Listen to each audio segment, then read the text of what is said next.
دعوة الداعي إذا دعان فليستجيبوا لي وليؤمنوا بي لعلهم يرشدون রব্বুল আলামিন বলেন, নবী হে, আমার বান্দারা যখন তোমাকে জিজ্ঞেস করে আমি কোথায়, তুমি বলে দাও ইন্নী করিব, আমি কাছে। আল্লাহু আকবার।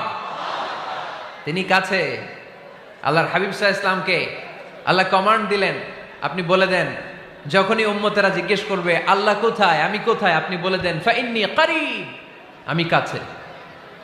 আরেক জায়গায় আল্লাহ ব্যবহার করলেন আকরাব, কাছে না। করিব মানে কাছে, আর আকরাব মানে সবচাইতে কাছে। The closest one, the most closest one, সবচাইতে কাছে। ওয়া নাহনু আকরাবু ইলাইহি মিন হাবলিল ওয়ারিদ। তোমার পেছনে যে স্পাইনাল কর্ড, শির দ্বারা, ব্যাকবোন, মেরুদণ্ড,